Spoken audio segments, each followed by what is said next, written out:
All right, ladies and gentlemen, it is Friday.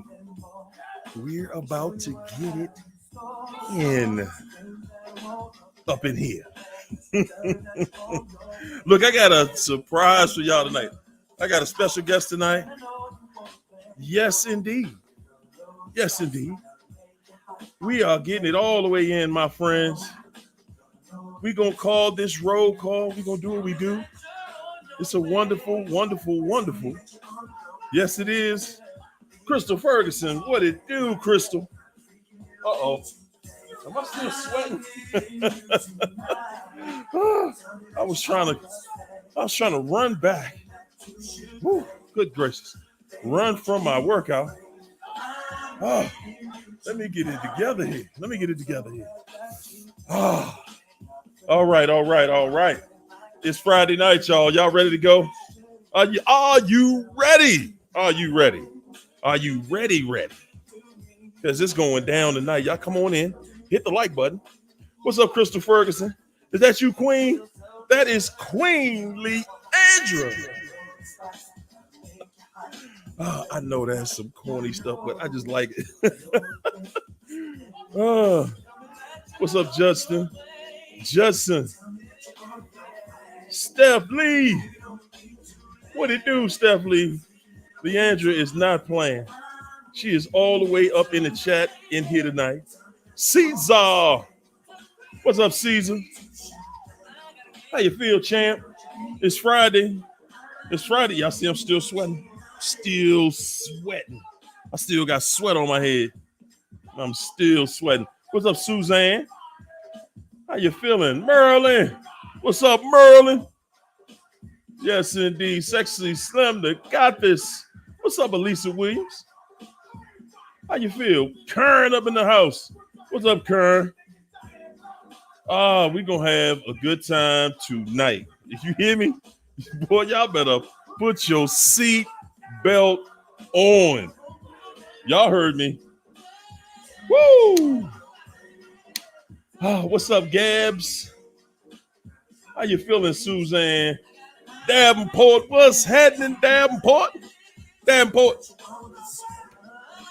What it do? Yes, indeed. Boy, it's Friday night. Connie Barnes up in here. Yes, indeed, y'all. I want to thank my sponsorship in here tonight. All the lovely people that, and I mean all the lovely people that cash at me. From now on, you are the sponsors of the show. You. So if you want to be a sponsor, wow, that's how you do it. Yes, indeed. I appreciate you. I thank you. You know I love you. Because we wouldn't be doing this if I didn't. Come on. Yes, indeed, we do. Hey, family. It's all love in here tonight. What's up, Ashton Bell? Andrea Davis. I see you, Connie. Val. Angela living absolutely zero triangulation over her house. Did y'all hear that? She got zero. A zero on the triangulation part. Everybody hit that like. Don't be stingy with the like, though. You know what I'm saying? Don't be stingy with the like. Come on now. Back out. Hit the like. Come on back in. That's how you do it. You swipe down. If you're using your phone, swipe down. I don't even know how to do it if you're watching TV. I guess I might have to set it up on my TV one time to see how you do it on the TV. Whew. Good gosh. Y'all better hold on tight. Y'all better hold on tight, man. I got a special guest in the chat from the chat tonight. Man, we about to get it in. One of God's chosen vessels in here with us. What's up, Raylene? How you feeling? Janet Cross, let us of the flock. What's up, Melissa, Robin Hill, Latrice, Aquarian came to hang out with the family. What's up, Kim? Kim Gentry, Glow 60, Glow. Let's talk to him. Come on. Come on. What's up, Priscilla Fountain? Nicole Miller. Nadia. What's up, Nadia? Whoo. What's up, Alicia? Priscilla. Hey, Davenport, you ready? Are you ready? You need to tie your tennis shoes extra tight. You know, like when you about to go to battle, you know, you about to deal with some situations. Tie them shoestrings up tight, y'all. What's up, CT? Look here, everybody. Hey, Loyal Dior. How's everybody feeling? Oh, I need to know how y'all feel tonight because, man, you know, we're going to do what we do, and we're about to get it in. What's up, Nice Scissors? Keisha the Survivor, No Narc Net. There go Peaches. What up, Peaches? Shanerica.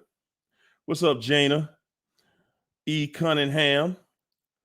Vidon. Okay. Yes, indeed. You know, I'm just a little sweating. I'm a little excited. You know, I bring Ree up in the place. You laughing? Woo, watching out. There you go. You got to get your laugh back. What's up, Shamilia? Yes, indeed. We look familiar, Shamilia. Whoo! All right, y'all. Without any further ado, I'm about ready to sock it to you. I am bringing in, man, tonight she is helping co-host this situation. We just gonna do an impromptu. You dig? Yes, indeed. What's up, Alicia? My girl, China Doll, hanging out in the studio over the top. Hi, guys. What it do, China Doll? How you feeling? How are you tonight? I'm good. How are You you? good? Man, life is absolutely incredibly wonderful. L Boogie in the house. It is wonderful. Yes. I said wonderful with a big W on it. You hear me? How about you? How you doing? As good as can be. As good as can be. As All right. good as can be. All right. That's all right. It is. I got some situations going on. So, hey. Come on. Like anybody on this planet that we are currently living on doesn't? Is there such a thing? Come on, y'all. Come on. I think everybody, not some of us. There go Lika. That's what's going on, South Africa. Kanita. Boy, we got the whole crew in here. So y'all hit the like. There go Misha T. Thoughts by AJ. Come on, y'all. Come on. There we go. That's right. We got the whole crew in here.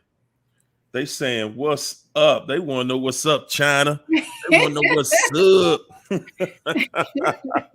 They say, did you We see gonna you give in it the to chat? They see you in the chat, in the paint, like, whoa, what it do? So, we're going to get this thing started off tonight. We're going to get it started off tonight. We're going to talk about, we're going to be all over the place. So y'all let us know what y'all want to talk about tonight, because we're going to freestyle it. But we're going to start it out. Okay. We're going to start it out tonight with triangulation. Ooh. You, the narcissist, and the new supply. Woo. That's where we're going to start the conversation, and we just going to let it flow. How about that? That's a big one. That's a big one, right? Oh, yeah. For me, especially. That's a big one. Hey, well, all I can say is welcome to the club, because that's everybody's story. Yeah. That's everybody's story, Yeah. And my personal thought on this entire situation is, we walking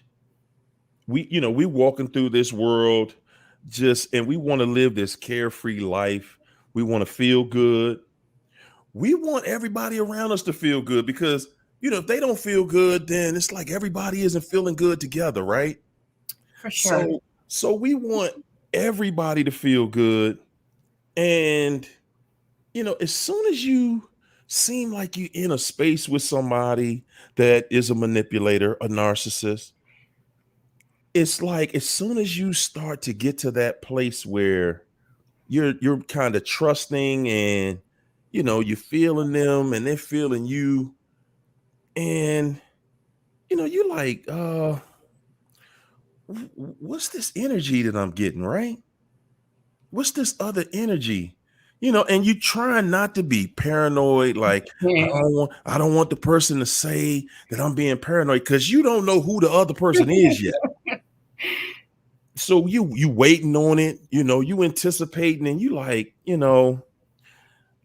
okay, I feel something, but everything feels good right now. So I Mhm. don't want to be the one to let the cat out the bag. I don't want to be the crazy one, right? Yeah. But there is a undeniable Yes. energy Yes. that is coming from this person. So, China, that's going to be the first question for you tonight. Why do we not initially listen to that energy that we get? We feel it, we hear it, it's crashing on the doors, but we just, we step away. I think I would speak for myself and I would say because sometimes we either be lonely or we get those butterfly feelings and then we just ignore our gut because that feels so right in that moment and that we feel like we just got to have it. So we pursue it and just overlook the red flags because that it feels good to us in that moment. Okay. it For do. me. It do. It do feel good. Yes. Is it like we see it, we know it, Yeah. but we just, we like, well, all right, I don't want, if I say something, they gonna start acting different, and I don't want them to start acting different yet. I don't think it's that for me. Maybe it is for some. Like I said, it's just that it's been a while and I really don't try to get out there and date because of, what I've been through. And I feel like I've healed, but not enough. Mm. Wow. Wow. Yeah. That's new. That's the first time I heard somebody say that. Like, I feel like I've healed, but not enough to really get out here and date like that. Yeah. Most people want to date right away because we like, you already see the narcissist got somebody. They with somebody. For sure. And we don't want to seem like we the one that don't have nobody. Like, it's not us. Uh-oh, here we go. Here we go. Okay, y'all. Okay, we got the co-host in the show tonight. Well, we got a 3-person chat up in here tonight, y'all. It's gonna be, oh my god. Is that Miss What's Breezy? up? Yeah. Hey, China Yes, we girl. go. What's up, Mario? Hi. Hey, Alicia. Sorry, y'all. we It's got been we got China Doll in here hanging out with us tonight, man. And we are weeks. talking about triangulation, relationships, why we, well, right now we're at a stage where we're really talking about, you know, people dating and being ready to date, Mm. and jumping out there too soon and wondering, like, so when is a good time for me to date? And that's the question that I'm going to pose to women tonight. I'm going to put the women on the Yeah. spot tonight. Yes. When is Yes. a good time for you to date? When do you feel like you're ready to start dating? Are you asking me right I'm now? asking. Yes. Okay, listen. This is the thing. When you're coming out of narcissistic abusive relationships, right? You go through a season of really like questioning your own judgment. Yes. You're questioning like every is white. Like there's a series, I think, of a time where you really have to be by yourself for a period of time Yeah. and really be intentional about your healing, because the fact of the matter is you're not ready when everything, that potential next like person in your life is like triggering everything in like Yeah. inside of you. Yeah. A lot of times we think just because we have physically separated from the narcissist, that, you know, we're ready. But there's a whole spiritual like detox that has to happen, you know, emotionally, psychologically. You really have lost yourself. So your first priority is to have a relationship with yourself.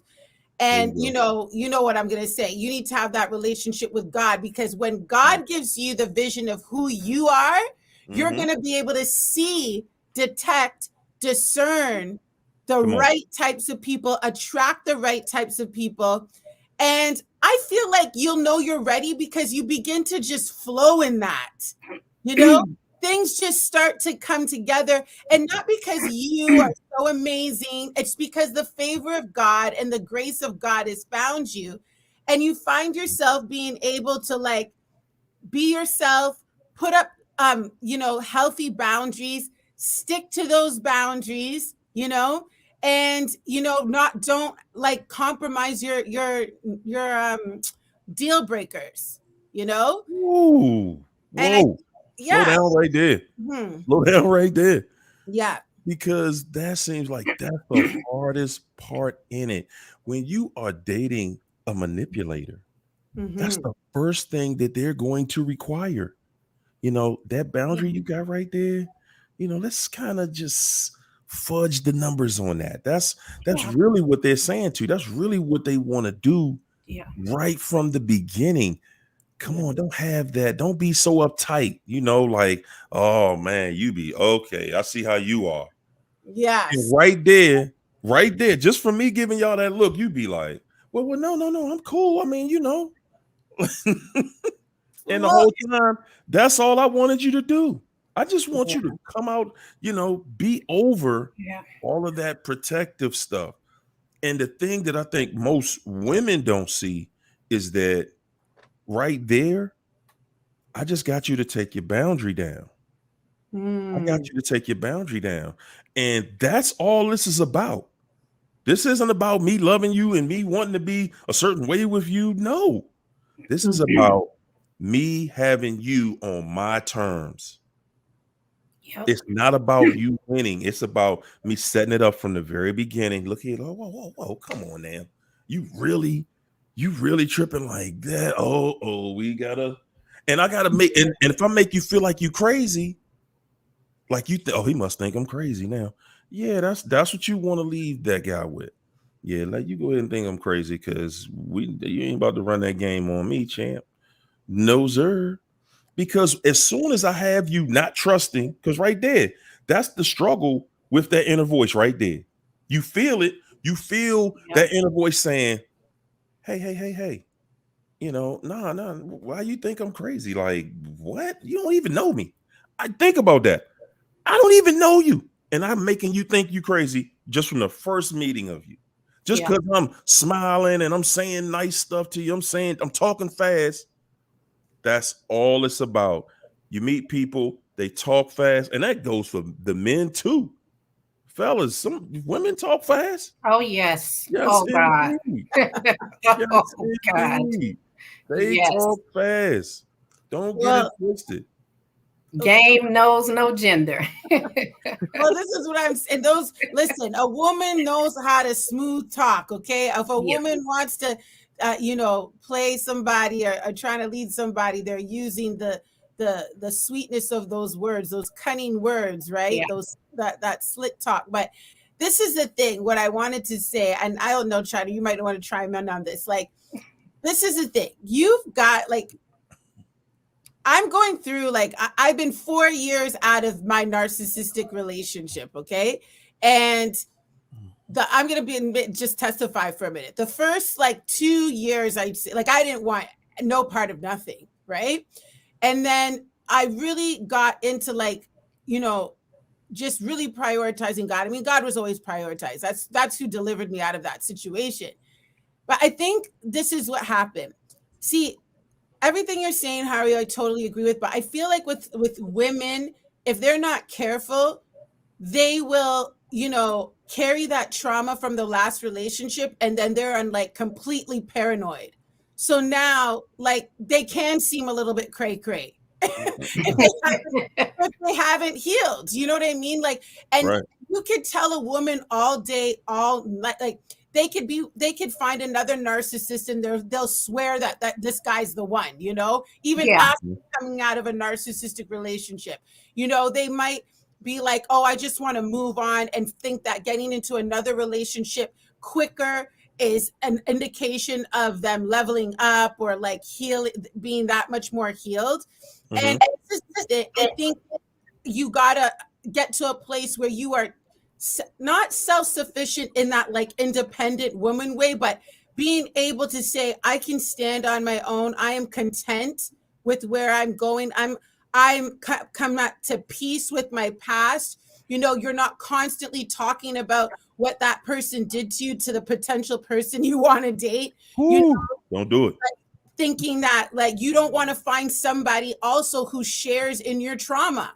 Okay, you'll find a lot of times women will find other maybe men that have also been in a narcissistic relationship, and I'm not saying that that's wrong, but at the same time, it could be your trauma that's bonding you to somebody that appears to be a potential spouse or mate, but it's your trauma that's familiar to you, that's attaching you to another wrong person, right? So it is so important, I feel, for a woman to really get out of a place of desperation, be able to stand on their own and be validated by God, and allow God to reveal and allow that person to see who you are.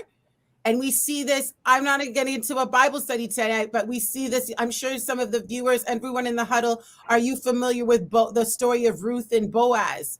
Ruth was, a broken person. Her Naomi, her mother-in-law, they were very, very close. And I feel like the scripture's telling us that she was being prepared, she was being healed from her former relationship, and was working independently, and Boaz came across her in her healed self. So focus on the healing, man. And I'm telling you, your Boaz, I hate to say it, it's so cliche, will find you, because you are just exuding, confidence, peace, beauty. You've got the divine glow up. The person's like, this is a wife. That guy's gonna see you're not a side chick, you're not a baby mama, you're not like a trophy. Come on. When they see you as wife. So if you're out here sleeping with everybody, like it's a hot girl summer, if you're sitting here taking on the culture's trying to sabotage you and make you damaged goods. Come on. That's what the culture's trying to tell you. They're trying to tell women to go out there and sleep with everybody. To it's like, this is your body. Sleep with everybody. No, even a woman doesn't want a man who's sleeping with everybody. Nobody wants anybody who's sleeping with everybody. Come on. Say it again. Say it loud. I keep it one. Like, come on. Sex is not a sport, man. Okay? It is not. We live in a culture that it's called shaming. Now you're shaming someone if by just because she has 300 partners that she slept with. That's shaming. You shouldn't even worry about. I'm listening to, but everything is supersized on the internet, right? But at the same time, we live in a day and age where we see every day anything goes out here. Everything goes out here. And I try not to go against women, because I can see a lot of women have gone through too much. You know what I'm saying? So I try to go light, but at the same time, I still have to say that, listen, modern women have infiltrated the traditional women. And now guys are looking at everybody like all women, like y'all the same thing. Like, well, you can see some differences, because usually, modern women, their mindset is just anything goes. I'm cool with whatever we doing. And and of course with a man, we like, what? That's low hanging fruit, right? Right? Yeah. There it is. So, with men on the flip side of that, with men, it is difficult to deal with that triangulation part right there. Oh boy. Because with men, that's like you failed as a man. And women, it's like you, as a woman, it's almost like, it's much more believable when a woman says, "Oh, I caught him cheating, and he was just out there, and I can't believe it." And you hear that all the time. So, but now you hear men standing up saying, "Whoa, whoa, whoa, hold up, y'all, hold up, man. We not saying nothing, but but it's a whole lot of us that Yes. have dealt." I think every guy that I know has been Mm. through something like that on some level. Yeah. And most of the time we just, you don't talk about it because, you just like, man, I don't want, because for us, it makes us look weak. We feel like, Yes. you soft, like, wow, somebody walked all over you like that. Yeah. But when you look at it, what can you really do? If I see it all the time. Like you see, like TikTok is real popular, and they'll show reaction videos of so and so got caught cheating, and the women who get caught cheating are just bold with it. Like, okay, and what? Just beat it. And the dude, it ain't what he can't beat her up. He got to sit there and take it. You know what I'm saying? It's not like he gonna square up with her, blah blah blah, or you get to have this heated argument that turn into something. No, you gotta suck it up, and that's pretty much it. And now you dealing with the embarrassment that comes with it. Yes. Everybody looking at you crazy, like, oh my goodness. And other women, they literally be feeling sorry for you, like, wow, that's such a shame that you went through that. That wow, she just was walking all over you. Yeah.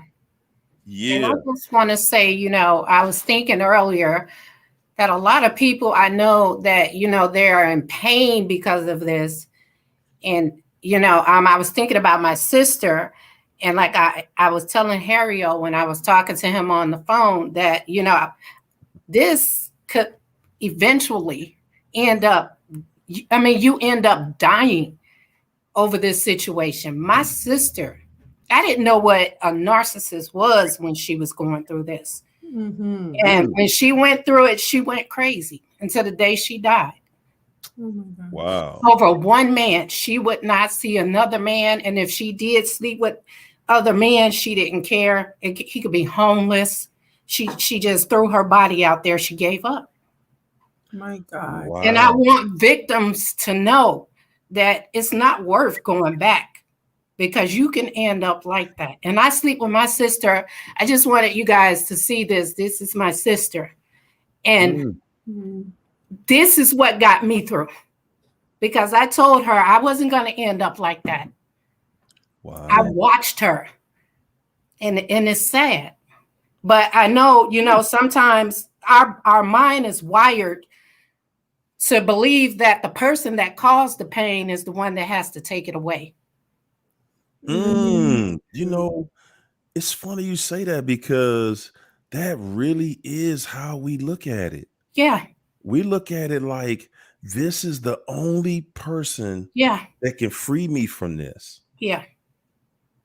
Yeah. And we don't really realize but I think the other side of it is that we don't even know. Most of the time, think about it. Did your sister know about narcissism back then? No. Exactly. So if you don't even see, we were taught just growing up that, if you meet somebody like that, these people are crazy. And then when you say crazy, you associate a crazy person with somebody who's in an insane asylum. Mm-hmm. Like they just sit there, they talk to themselves and they, like a homeless person on the corner, they sit there talking to themselves. So you assume that's what crazy is. But it's like, no, And These I didn't mean to cut you off. It's funny because, like I said, we didn't know what it was. And, that smear campaign is very vicious. And it had us to the point where when she would try to tell her story, everybody thought she was crazy. Literally. Didn't want to hear nothing she said. They would walk past her like, there go the crazy lady. My God. And she had to deal with that. Wow. That's serious. It's Yeah. We have to have my compassion for you, and what you're sharing with us tonight, China, is like on a serious level, because to watch somebody that you love, to witness, and so many of us don't, who are the actual victims, we don't experience what it's like for, like, on the outside looking in, for somebody that you love. It's agonizing. Yeah. I've heard my friends and family speak to me about the things. It's like the victim is in a fog, right? And when you're speaking to them, there's this thick fog, and they can't see, and you can't reach them. And it was only till after it came out, when people felt safe to really explain what they saw. It's like, and unfortunately, from what I'm hearing from you, your sister didn't get a chance to get that clarity. No. No. The enemy is there to bring confusion, to rob, steal, kill, and destroy. Come on. And God says he's not the author of confusion. And I want you to know that, in spite of the evil that seemed to have overtaken your sister's atmosphere in terms of this relationship, that even after this, life continues on the other side. Yeah. And I believe that God is a God of justice, and that perpetrator will be held accountable for trying to steal the soul of your sister. Okay? Because unfortunately, that person had so much evil, instead of repenting, tried to take on your sister's pure soul. And so, prayers are with you in an abundance. And I pray that you find peace in knowing that what the enemy meant for evil, somehow God is turning this around for good. Whether it's through you, like the legacy of your sister, getting people the help that they need, because I don't think people understand people are dying from this. Yes. Man, hey, listen, Leisha. Dying. I just try not to talk about that side of it, but you got people daily just wake up in the morning and feel like, okay, today is the day. This is trying to figure out what this is. Why am I so depressed? I don't want to go no further. It's a lot of people out here that are dealing with this. And then, you look at the terms. Okay, everybody knows that time repeats itself. Yeah. We're headed right back into another time where, they're talking about recession, depression. Yeah. They're talking about those things, and now you're starting to see people get laid off again, and and the weather's changing, and the food is changing, and the prices of everything has gone crazy, and you are in the midst of living with that, right, on the outside. But then you got to go home, and that's where the real hell is. And you living with somebody or dealing with somebody that all they want to do is confuse you. They want to separate you from your spirit. Because the moment they have you confused, that, oh, what's the difference? The moment they have you confused, just like, hey, I got you. Okay, I can discard you. Go on to the next person, because I got you. And all they're going to do is dangle right in your face what you could have. I know what you want, but you are never going to get to it. And all they go, and like, sometimes I see people in the chat and they talk about like, wanting to get back with the narc, Yeah. No. and I'm sitting back like, man, are you serious? You must think that what you went through, that if you did the exact same thing all over again, you would do it, you'd be able to do it differently. You did not control that situation that you went through. You were fighting for your soul the whole time. Didn't even know that's what y'all were fighting about. You think about it. When you're dealing with a narcissist, you're dealing the fights, the arguments that y'all having are about control over you. It's not about control over them. No, you're never going to be fighting about control over them because you already know where they stand. Yeah. And they make sure you know where they stand. Yeah. They make sure. Absolutely. They make sure that you know everything, that this is about me winning, not you. Yeah. That's all they know. Everything that you're dealing with, every single day, you're going to be reminded that this isn't about you. They're going to remind you daily. They're not going to say it like that. They're going to say it in a way where you already know, like, ho. When we start doing stuff you want to do. And then they get you to the point where you'll ask, they can ask you what you want to do, and you already know not to say, Exactly. I want to do this because I like this, because you already know they don't like it. They're going to go against the grain, whatever you say. Everything. Your favorite spot, your favorite hangout, your favorite restaurant, they'll go to your favorite restaurant with you. But you'll see, just over time, they can start, oh, wow, tonight the service was really bad. And my coffee wasn't, it was, that appetizer was, they really fell off. That's how they get you out of what you like and what you want in life and out of that relationship. Yeah. Everything is always going to be about, how can I separate you from you? It's never going to be on them. Never. Ladies, y'all looking so serious in here tonight. Guys, like, they want life-size robots. Yeah. They want something that they can control without having any real connection. That's right. They want to leave you.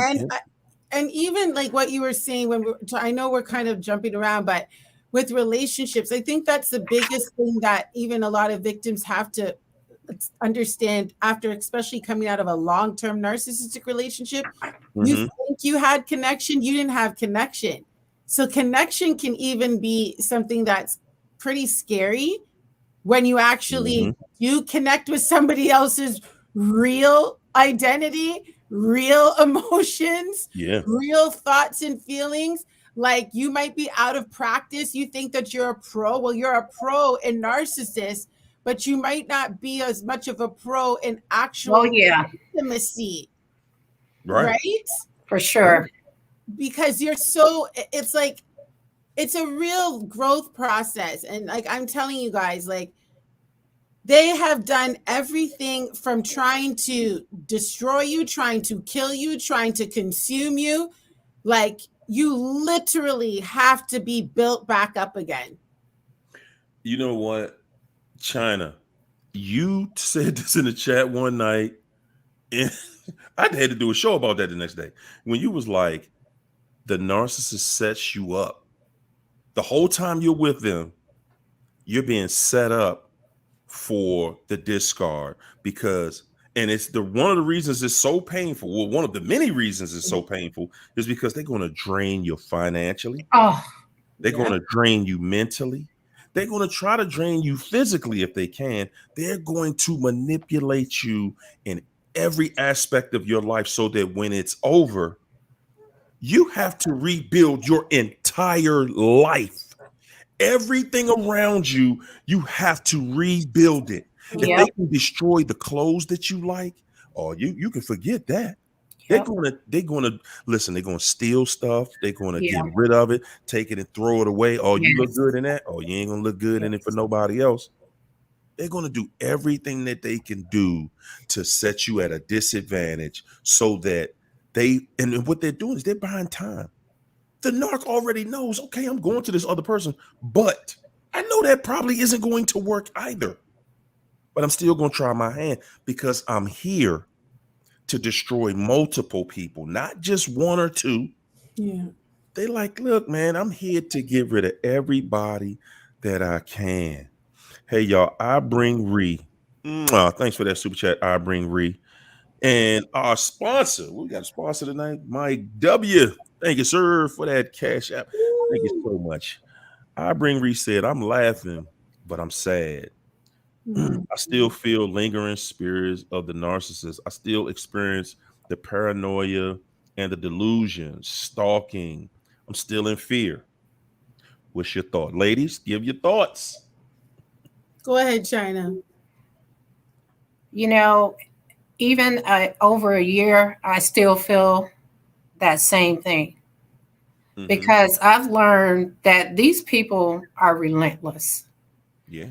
And the thing is, I feel like the debt is never paid with them. And when, they tear you down, they count you out. But when you rise from it, suddenly that debt is not paid.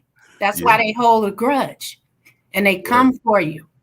They're relentless. And that's why you still feel paranoia. It's delusions and stalking because that's what they're doing. Believe it, you're not seeing it, but that's what they're doing. Yes. Yeah. They don't stop. It never ends. That debt, whatever you did to upset them, that debt is never paid until you die. Well, and this is the thing. Look at that. That is a complete spirit of intimidation. Yeah. Spirit of infiltration. A spirit, it's like a tag team spirit. I talk about it because you're not dealing with when you're dealing with a narcissist, you're not just dealing with one demon, you're dealing with a legion. You're dealing with all the trauma, all the bitterness, all the identities that they've soul tied themselves with, warring with the narcissist. You have encountered hell. And literally. And this is the thing. And you know me, I can't leave the conversation without giving anybody hope. I bring Ree that there is an empowerment. Listen, you guys, you would not even recognize me 10 years ago. You would say, what manner of woman is this? Like, how the heck is this the same person? You guys, my eyes would have been swollen shut. Okay. Listen, I'm going to say something really, like, I was at such a low place at times. You could have seen me walking the streets too, girl. I left my house in a deranged, delusional, confused state on more than one occasion. Barely any clothes on. Walking down the street looking like crazy. Oh, yeah, 100%. Okay. Listen, and this is another step to healing. When you have no shame in your story, you know what I mean? When you have no shame, because the shame that comes with what China's talking about, when you know, why do I still feel sad? Why do I still feel partly responsible? Why do I still feel a sense of guilt, like I have to pay off this debt that China's expressing or describing? But I'm here to tell you why I go so hard for God is because Christ already paid the debt. So even if I did something crazy against the narcissist, there's no condemnation because God paid the price. And when you get to a place where you know who God told you are, not what the narcissist thinks, not what the flying monkey said, not what the smear campaign, when you say, God, I don't even want what the narcissist is trying to take from me. I want you. And when you want the almighty creator, the one that purposed you, the one that spoke you into existence, you think your mama created you? No, he created you before you were formed in your mother's womb. And when you get the empowerment that there's nothing that this devil can do to sabotage what already God placed in your life, and there's something that shifts, and it shifts in the atmosphere around you. It shifts in your home. It shifts in your heart. It shifts in your mind. Okay, this is so important because we're trying to win spiritual warfare in our flesh. Yeah. And I'm here to tell you it's impossible. But with God, all things are possible. All things. All things. All things. And so somebody is feeling like it's impossible to leave. It's impossible to have another relationship. Speak on that. It's impossible to run that business or get your property back. It's impossible to win the case. But the devil is a liar. And all that devil needs to do is to get you to believe the lies. Because when you believe the lies, you sit back down. When you believe the lies, you throw in the towel. But when you take on the truth, it's the truth that will make you free. Woo. I feel the power of Jesus Christ tonight, okay? Listen, somebody needs to break out of a lie right now. See, the narcissist is a vessel, but the lies, the fear, the spirit of fear is spewing out, and you have the power to believe God, believe love, believe in peace, hope for a better tomorrow. Weeping may endure for tonight, but joy comes in the morning. I promise you. I speak joy over you, Reed. I speak joy over you, China. I come against the spirit of sabotage and depression and defeat in the name of Jesus Christ. Speak on that. You will avenge your sister's death through the power of Jesus Christ. Glory to God. I tell you, I feel the power of God tonight in this place. You are on it tonight. Go ahead, Miss. Vengeance belongs to God, right? Yeah. It doesn't belong to you. When I say you're going to shift that frustration to the service of Jesus Christ, to the bowing down to God, to let the devil know that even when he comes in like a flood. Even when he tried to tear down your household, tear down your name, tear down your family reputation, tear down your finances, and still trying to abuse even after the death of your beloved sister. Are you kidding me? The devil is a liar. God is preparing you for a great promotion in your life. There is a great promotion in your life. Do you hear what I'm saying to you tonight? Go ahead. I'm talking about ridiculous. Eye hasn't seen, ear hasn't heard, nor has it entered into the mind of man the things that God has for those who love him. The question is, do you really love him tonight? And that love, don't let no devil have you questioning the sovereignty and the love that God has for you. And I'm telling you, as you get reconnected, I know you're not asking for this. I'm just moving by the unction of the Holy Spirit. As you become even greater connected. Oh my gosh. I'm excited for you. You know something? Wow. It's like, Lord, I'm listening to y'all. What? And Jesus. it's like we're talking, we've seen something similar to what Ree is talking about. We've dealt with it. We've dealt with it on several different levels. So it's like, like she said, she's like, I try to put my game face on, but at the end of the day, I still have these feelings. And that's the place that I stand in on that particular issue with everybody is I always want you to know that this is just part of the process. Yes. Don't take it that seriously. Don't look at it like one day you're just going to be happy every day. Y'all notice when I speak about how I feel, listen, I'm feeling just on another level. Why? How did I get there? Y'all think I don't have crazy days? I'm on this same planet with y'all. I gotta go deal with fools every single day. Every day. I promise you, I deal with craziness on a level that y'all would not believe almost daily. Just almost there. And I'm talking about with people that are supposed to be professional people that are actually supposed to. Y'all, you would not believe some of the craziness. And my attitude is still, man, I'm winning. Man, that craziness that I got to go in and deal with for this few minutes, that fool got to go home to their real life that's just as crazy. I'm not going home to that. I'm not even living my whole entire, I'm not giving anybody an entire day out of my life with that craziness. Yeah. I'm not going to do it. The reason that I don't have bad days, y'all hear me?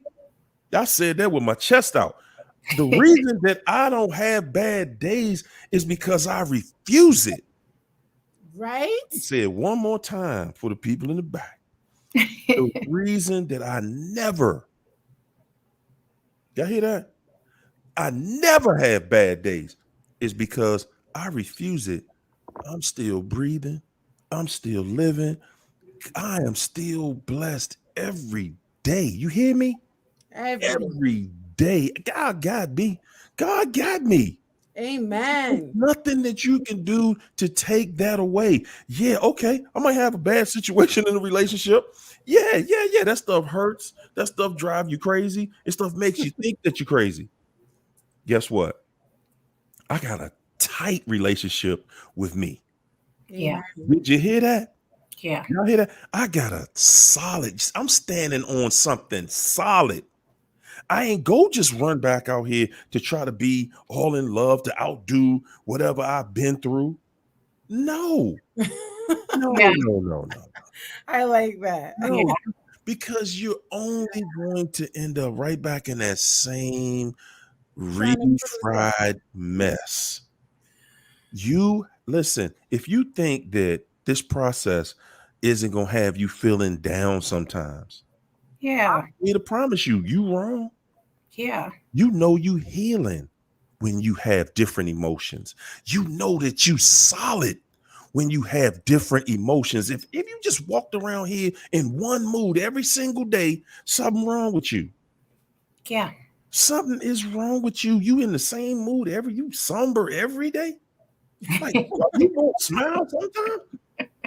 You're not up and down and happy. And listen, when you make your mind up, your mind, y'all heard it your whole life. Listen to the things that you have heard your whole life and draw yourself to that. My whole life, I've always heard that there's nothing more powerful than a made up mind. Yes. So my mind is made up Yes. that every day gonna be a good day. And I don't care what the loss was. Okay, I don't care. When I was one time, I was in the hole with the IRS. And y'all know that them jokers right there, boy. Good God. Got to shake that one out. When you get that notice that they paid, I sent them extra. Like, man, I don't want y'all never sending me nothing like that again. Right? I'm just saying, but even when I was going through that, I was still enjoying my life. I'm not going to stop living. I'm not going to stop enjoying my life. This is your life. You are not playing let's make pretend every morning when you get up out that bed. This is really your life. You got another day. Every single day you wake up, man, you're supposed to jump up out that bed and feel it. You're supposed to just grab that first breath of fresh air and say, thank you. I made it another one. Man, I'm going to enjoy this one. I'm going to live this one to the fullest. I am going to accomplish everything that I can, everything that I plan to. But guess what? Every day I plan on being happy. Now, are there going to be obstacles in that? Yeah. All day? All day. Every 5 seconds is it's a roadblock out there. I'm in traffic cussing just like everybody else. Listen, but by the time I get to work, man, I feel a little better. That's my biggest issue right there, just sitting in traffic in the morning. But listen, that's a setup, Hario. Like honestly, you guys, I think that's what it is. Your comeback game is strong. Because I'm telling you, the amount of I'm a demon slayer. I out here in these demon slaying streets, okay? And I'm telling you, I have to sit there and just shift my mind, like you're saying, Hario. Just be like, wow, they're coming for me here. Let me get over that right quick. Because once you sit there and you start building up that offense, you're offended by this, you're vexed by this, they've won. They've completely won. That's it. That's it. And guess what, y'all? A lot of times we got people around us that can't stand you. They know you y'all walk around here all happy and smiling, and then we get to wondering why people throwing darts at us and acting all some type of way, and then you start seeing it come from people that you're like, oh my goodness, what's wrong with you? Like, and see, when you talk to somebody that means you no good, that's the first person. They trying to tell you about yourself, and they trying to tell you, oh no, it's you. You see, you always thinking it, blah blah. What? And we'll listen to that because we just open for criticism. You just trying to let somebody steal your joy right there. I had one of them conversations today, and I promise you, I absolutely promise you, I dismissed it. I said, you know what? I'm talking to the wrong person. I'm sorry. I'm sorry. Let me apologize. Get on a different channel. And she kind of looked at me like, oh, so you tripping now? No, I ain't tripping, and I ain't never gonna trip no more because we ain't never gonna have a conversation like that again, ever, about nothing. And we talking about work. We on the same team. I thought, no, we not. No, we not. Because we get to thinking that because you are trying to move forward in happiness in your life, that people out here, we want to think that everybody else is doing the same thing in their life. We want to think that they're thinking positive thoughts. Yeah, they not. They thinking about look. Misery loves company. Yes. And if they miserable, and you talk to them, they trying to get some company. Yeah. And no matter how they got to break you down. Yeah. They got to break you down. They got to make you think something wrong with you. Yeah. You ain't listen. Ain't nobody that good no more to make me think like that. I done went for that one already. Nah, and now I'm just in a place where I know better. And all I'm saying is, situations like this. I'm looking at another comment. Shanerica said that any tips for social anxiety after it's over? I found it very hard to talk to people, approach people because of fear of judgment. I literally feel like I have no identity. So isolation feels comfortable. And I'm thinking like, because a lot of times, y'all, when you're dealing with a narcissist, you become a people pleaser. You just walking around trying to please somebody. Yeah. And guess who you not pleasing? Yeah, that was the first thing that hit your mind.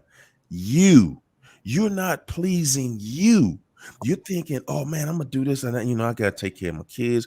I gotta do something for my mama, and to take care of these people. As long as everybody else good, I'm good. But you're not good, because this is your life. One day, them kids gonna grow up and have their own life. Yeah. Look here, I bought you them Jordans when you was little. I did this other stuff, put you through school, got you on the right path. You ain't gonna listen to half the stuff I'm telling you, no way. So what I ain't gonna do is hold my life up, trying to force you to listen to what I'm trying to tell you to do that you're not even listening to. And then I'm gonna worry myself about the outcome over there when the reality is, man, I'm gonna let you see what your decision making does for you if you don't appreciate what the advice I'm giving, because this is my life and I'm going to enjoy it. I'm not gonna be sitting on my deathbed looking back at my life saying, man, I just let this person just weigh on me and make their burden my burden. And I let this person do this to me. And when you get older, and you feel like you in a place where you can't enjoy your life no more, then you just old and bitter. You mad. You mad because you didn't take advantage of life while you had it. And you got life right now. Did you hear me? You got life right now. This is your time. It's your turn. Okay, yeah, it's craziness going on all over the world, and it's still your life. This is your time to be happy. Listen, at the end, y'all remember, we keep talking about the rapture. We keep talking about when the world comes to an end and all this and that. Even in the Bible, it tells you at the end, they celebrating. Yeah. People are supposed to be celebrating. If it's the end of this world, I'm surely celebrating, because this is true hell that we in right now.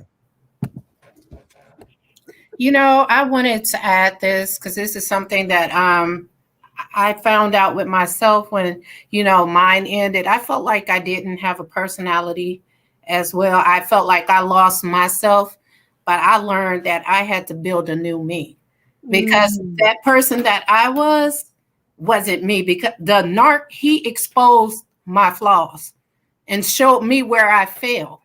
And me being that person is what allowed him to be able to do the things that he did to me. So I created my own identity. And that's what you have to do. You have to rebuild your own identity. That way, how can I put this? That way you can build from the mistakes you made in that relationship, and you can build a new and better you and be prepared for the next relationship. Yeah. And also, I do believe that, we were trained as kids to chase our parents for that love when they wouldn't give it to us. And we go into these relationships doing the same thing. And we end up getting hurt over and over and over in spurts. And we learn to deal with it in spurts. And then when it's time to take it in one big gulp, we're like, oh, what do we do? What do we do? You sit there and you sit in it and you deal with it. You have to. And you know what? That's one of the main things a manipulator is looking for. That devil looking for somebody who was who had an issue with their parents somewhere. Yeah. They're looking for that so that they can capitalize. And they know if you were in a house where your parents broke up, you're a target, because that narcissist knows that the one thing you don't want is to repeat that process. Yeah. They know it. Oh, you was in a broken household, so I know you ain't trying to break up with nobody. So you're a perfect candidate. And you know what? It's not even that I told the narc my flaws. We grew up together. So he already knew about my household. So there was nothing for me to even hide. And the thing is, I rejected him back in the day, and he always brought that up. And I think that's where his grudge was. He's like, oh, okay, I'll get you one day. He chased me down for years, even in my first marriage. He chased me down, wanted to have an affair with me, and he knew I was a loyal woman because I wouldn't do it. He chased me for years and finally caught me in 2009. Wow. Caught me in a bad situation where I was being abused, going through the same thing. And I jumped right out of that into one with him. Yeah. But I mean, you know what? This is the thing, because I think I can't remember if we talked about this last week, Cario, but like in a situation like that, where you have years relationship, like years, like that person's now your friend, like, that's like your person. You're in another marriage. You talk to this person as your friend. Like, you are not gonna think, like, you're not gonna, like, so people always think like the red flags. Well, did you know?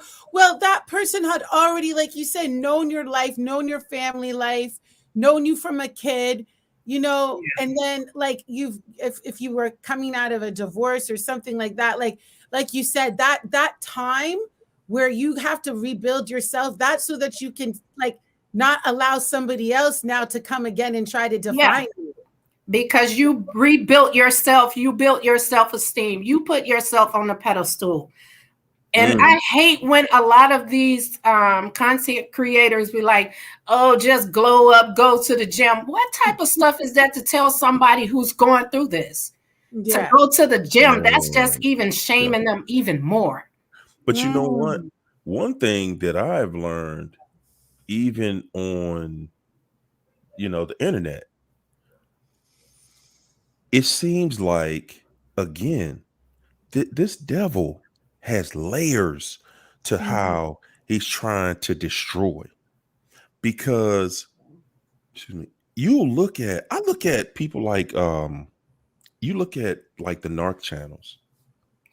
These guys have the internet. They have total basic ownership over it. They do. And every now and then I'll listen to something that I see come down my timeline just to see what they're talking about. And most of it is gibberish. And I'm sitting here like, this video got 300,000 hits on it. And I know that I ain't crazy. I heard everything they said. And it ain't said nothing. But then I look back at it and say, well, again, this is the internet. That's right. And this devil runs this. Yes. Everything. You cannot think for 1 minute.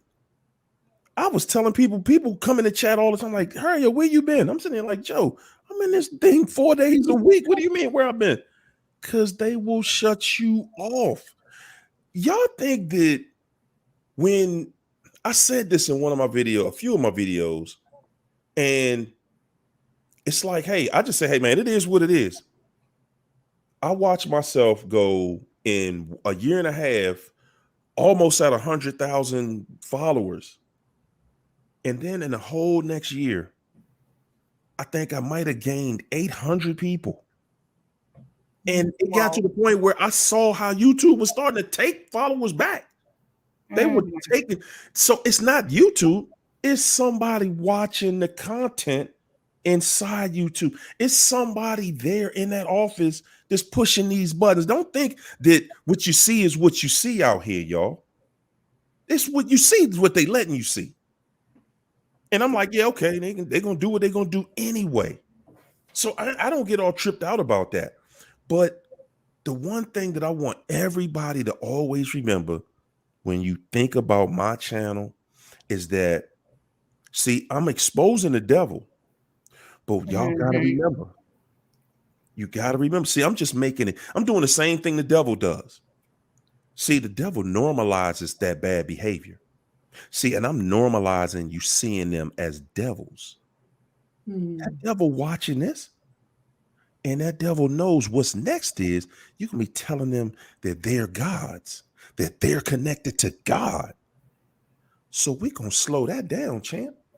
No, we're not going to help you push that. Yeah. No, sir. No, sir. Because this devil has an agenda, people. And your soul is it. Your spirit is it. You hear I listen to some of these people online, man, talk about money like they rich for real. And honestly, man, and for the ones that's watching, man, you are a total joke. You are a total joke. I'm a multi-stacked millionaire plus based on what? You actually got that? Oh, okay. Well, it's in this, and it's in. Yeah.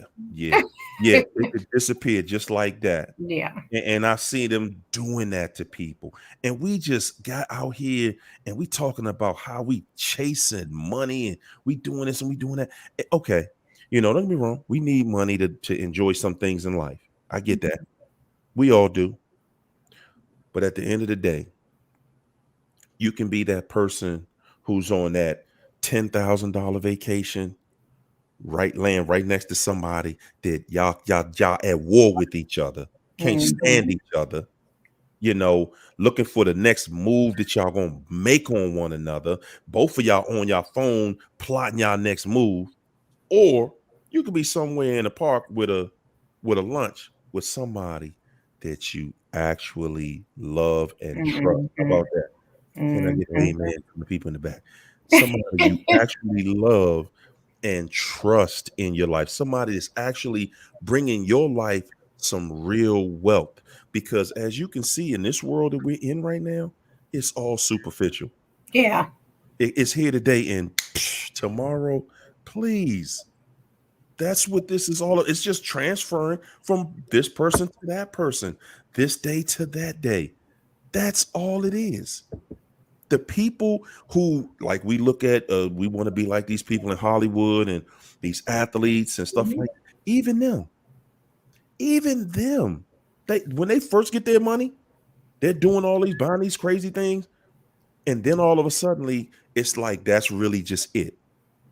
That's really it. Now they kind of got to get permission to how they spend their money and how much of it they can really get, and it's never what they said it was. I was watching a video earlier when about what Dr. Umar Johnson put out. He was talking about how Whitney Houston and several other stars, famous stars, Michael Jackson, Whitney Houston, Prince, all of these guys, they got the big. Whitney Houston's the highest selling artist, female artist of all time, and she was broke when she died. Yeah. She literally was broke when she died. Yeah. And died. I said died. When they killed her because Whitney was trying to go back for those masters. She wanted those publishing checks. She was looking for her money. Same thing with Michael Jackson. Sony wanted them records back. Them Beatles catalogs. We sit back and we don't think stuff like this stuff really happens. This devil. Listen, the love of money is the root of all evil, y'all. Mm-hmm. Yeah. And once you really getting some, man, you're a target. We are out here fighting because we just want to live a happy life if we can. As happy as we can. Yeah, we got some money we can have some fun with. Yeah, we'll go do that. But we really want happiness, real happiness, before everything else. Yep. And we just in one of those places right now where it's like this devil wants us to be feeling somber and feeling down and sad and depressed. Yep. This devil wants you to feel defeated. Okay, tell me this. What do you have to gain by feeling or being defeated? Exactly. You gain nothing. So why am I allowing myself to feel that way? Because I control how I feel. Yeah. Yeah. You hear me? Really? I control how I feel. I don't feel good today. Why don't I feel good? It's something in the weather. Something got me down today. Okay. Mentally, your mind controls everything, people. It does. And if we watching certain things, certain personalities, and we tune into that, and we buy into, oh man, the world is ending, and it's gonna be terrible, and it's gonna be the worst thing that ever happened to you. When you listen here, man, the end of that story that you telling is the end of the story is the most beautiful part, because it's telling you that forever after, life is incredible. I just want to add that, I do watch a lot of these YouTube channels, and a lot of them, are self-aware. Mm-hmm. And, they do what narcs do. They breadcrumb you. They don't really give you nothing that's really even helpful. Right. And then they keep creating 30,000 videos of the same subject with probably 3 different sentences. Right. That doesn't even help. So, and they have a lot of people going to them for advice, and I ain't trusting no narc. Tell me what. I'm gonna trust the devil. You admitted you a devil, and I'm gonna trust you. Yeah. Good God. Hey, but that's the world we live in. Because think about it like this: everybody who getting hurt ain't an empath either. Yeah, for sure. Okay? Yeah. I talk to narcs all the time. Call me up and be straight up about, look. I'm in a relationship with somebody, and the first thing they don't tell me is I'm married to somebody else. Oh no! It happens all the time. It happens all the time, and and I'm like, yo, so have you ever thought about like your relationship with your spouse? What about that? And they don't even listen. I understand that right there, and that's a whole nother story. And you ruminating about the new supply. The new supply, you ruminating about the new supply because the new supply is a narc that played you. Wow. Man, you can't make this stuff up that's going And you on. know what? You're narking. And you know what? A part of that is, our ego. It is. It's our ego that won't allow us, because I know it was for me. I'm like, no, she ain't winning. Nope. You fight for that because you don't want to lose. You don't want to lose, and that's your ego. And sometimes you got to let that ego die. You got to let it die. It's not healthy. I bring reset. I'm not happy because I don't feel safe. I'm dying slowly. You don't feel safe. That means that you have volunteered yourself to somebody else. It means that you're no longer taking charge of your vessel. You have given somebody else possession. You've given them the keys to your car and said, hey, do with my car what you will. The thing about having a spirit of feeling somber, feeling down, and I'm just feeling like this ain't gonna come around for me again. Like, that's stuff that we think to ourselves. That's that insecurity in us to think that. I mean, think about this, y'all. What is the real likelihood that you'll never meet anybody else in your life? And I'm not just talking about romantically. I'm saying just like saying I'm never going to meet a new person in my life. I'm never going to have meet a new relationship. I'm never going to visit another church. I'm never going to do this. I'm never going to go to this place on the planet that I've always wanted to go to. Come on, get real. You're going to meet new people every time you feel like it. True. You're going to go to new places, have new adventures. This life is everything you make it, everything you want it to be, everything. Nah. But you have to be patient, because I learned that lesson, that I tried to rush into something, to hurry up and beat and win. And when you're doing something to win, it's going to fail because you're not doing it for you. You're doing it to win. That's right. And it took a lot of failure for me to learn that lesson.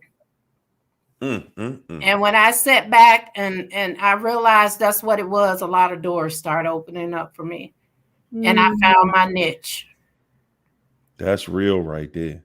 Yep. That's real right there. You know how you realize while you're in it, I'm just doing this so that I look like I'm hurting somebody that's trying to hurt me. Yeah.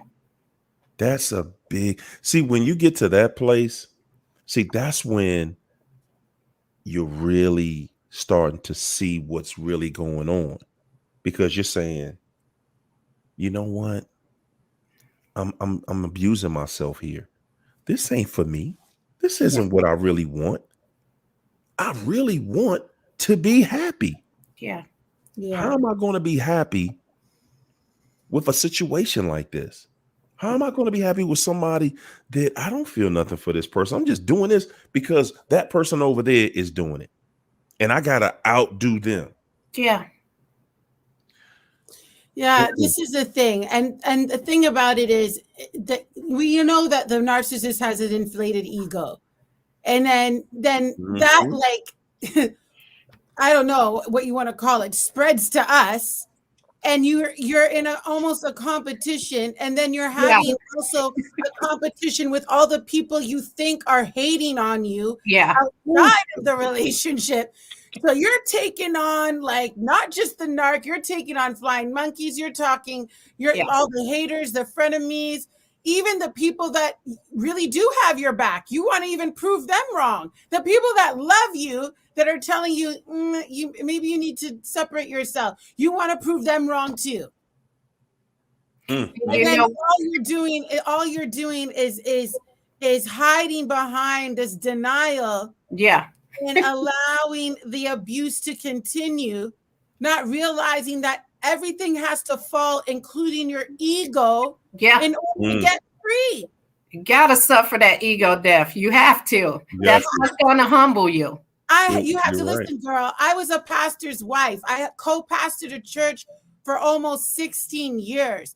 And I'm telling you, the last little while, I was there for congregants who never knew like anything, half of anything about me, really. You know, I stayed to uphold the image that I thought would keep them strong and encouraged in the Lord. You know what I'm saying? Yeah. You rationalize it because you're like, wow, and until you start making yourself a God. And you're like, wait a second. God is the one that doesn't fail. We've all come short of the glory of God. And saying, listen, I didn't realize how many people were with me until I left. Do you get what I'm saying? Like the way the narcissist, it's like a copycat kingdom. The narcissist will make you feel like ain't nobody gonna rock with you, ain't nobody gonna believe you, ain't nobody gonna see you through. And I am telling you, to this day, I have people from all four corners of the earth reaching out to me, wanting to bless me, wanting to help me, saying, thank God. I've had people call me saying the Holy Spirit would wake them up in the middle of the night just to pray for me or to see things in the spirit. People I barely even know. Like I'm telling you, when God is on your side, when God before you, no man is can be against. Come on, who can be against you when God is for you? Come on. And everything that they touch gonna fail. And that's the thing that I also want y'all to understand. While you're with the narcissist, listen, you're taking everything on the chin while you're with them. Yeah. That narcissist has a life that is never going to be solid. It's never going to be blessed the whole time. Yeah, they'll be blessed in it, but they're only going to be blessed so that they can take that plunge right back down. Yes. And while you're there, you're going to feel the brunt of that because you're the one trying to save the narcissist from all of that bad karma that they always have. Oh, my God. And you know what? The only reason why they look like they thrive is because when they leave you on the bottom. And they leave on top. But eventually that's going to come down and you're going to reach the top. That's when you're going to expose them for who they are. You don't have to say anything. You don't have to defend yourself. All you have to do is work on you. And that's going to expose all of that. They're only on the top for a little while. They're only going to show you what they want you to see. You think they're going to show you that they're fighting on the internet? No, because you wouldn't even do it. There you go. We and you know what's crazy? We know what we've gone through with them, and somehow we just forgot everything they did. We done forgot. We done turned them into a clean slate, like they're in a new relationship. Yeah. And they have a clean slate. And they're just this wonderful person. They're treating that person with everything. They're doing everything with them that I wanted to do. And they treating them good. And they looking so happy. Look at them. They smiling in that picture. They smiling. And that's just a distraction. So they can get over you. If they're not enjoying that, that's just a distraction. They're not in love with that person. They're not doing it for her. They're doing it for them. They doing that's right. And we don't see that though. Yeah, we don't see that. All we see is nah, they don't want me. They don't. And what we don't get is the energy that we're giving all that. That's why you don't see the narc coming back because they know they can come back to you. Yep, they know it. If they know they can come back to you, they ain't thinking about you. They are not tripping. They like, okay, you still there. I ain't even worrying about you. I'm still trying to get this one over here back and that one over there back. Because you still worrying about me. You still got your mind on me all day, every day, and you're not even trying to get over that situation. Man, Misha T said, can we please talk about that witchcraft that they do? Oh my God. Y'all ready? Yeah, let's go. Let's go. Man, we about to take the hinges off of it right here. So I posted a video that I saw the other day. This lady was talking about how words are spells. That's why I try not to say good morning You know, I try to say things like good day or something that's outside of mourning, but that's how we've been trained. Yeah. And if you, and we're taught that there's so much power in the word, Oh, yeah. that should give you a level of the deception of this devil that we dealing with. That he's taught us a language. Yeah. And as we use it on a daily basis, we condemn ourselves Well, with something that we think is pleasant, like good morning. Good morning. Good morning, everybody. Good morning. so what are you saying? Why don't you like saying that? Explain that. So mourning is a state that's a state that you're in when before Yeah. you go to a funeral. That's a state of loss. Okay. Good loss, good depression. When you're in a state of mourning, that's like being like before you go to a funeral. We're mourning the loss of somebody. So I'm just saying that, and that's just one example. That's just one example. And I've seen quite a few of these, and they explain how words are spells. You casting spells on yourself, and that's what we're talking about, witchcraft. And if you can tie yourself into something mentally that is tearing you down, and you can't even see it. And that's how this devil works. Everything about this devil is if he can hide from you the same way he hid himself, realistically, most of us don't believe the person that we dealt with, the narcissist, we don't really view them as a devil. Most of us really don't. We just look at, they have some devilish ways. Because see, when you see them truly as a devil, you're not going to have that feeling that has been drowning you this whole time. You ain't gonna have that feeling no more. I think people don't want to go that far because if they call them that, they can't unsee what they saw. You can't unsee what you saw anyway. A lot of people tend to. It's the power of identification. Like, as you were saying, even in your loss, that your sister had no idea what a narcissist was, right? And when we are able to see the narcissist in a way that's like, of course, I'm a biblical person. So for me, I'm going to say the perspective, there's one devil. However, we know that that devil is influencing people. And I feel like with the narcissist, you've got to see them as an extension of the devil. You have to see them as the hands and the feet of the enemy, because they're being used by the enemy. They're being consumed the same way they're trying to consume you. There's a devil that has consumed them. And I think it's just important to know that, because like Hario was saying, with the power of words, the Bible says life and death is in the power of the tongue. And if we really believed that, we would not just watch what we say to each other, but we would watch what we say to ourselves. And so when we say, I bring Reed, what's happening to you is when I see these things like afraid of nightfall, afraid to smile, I'm afraid, that is of the enemy. And that enemy has operated through the narcissist to leave you in a place where all you feel is fear. All you see is fear. All that's triggered is fear. But the fear, and this is not to invalidate your feelings, because it's very real, but it's also have to understand that fear is not a tangible thing. Fear is in the atmosphere. Okay? Speak on that. Fear is not something like, this is a phone. This is not fear. So fear has to come and infiltrate something for you to be afraid of it. It becomes an it in your life, right?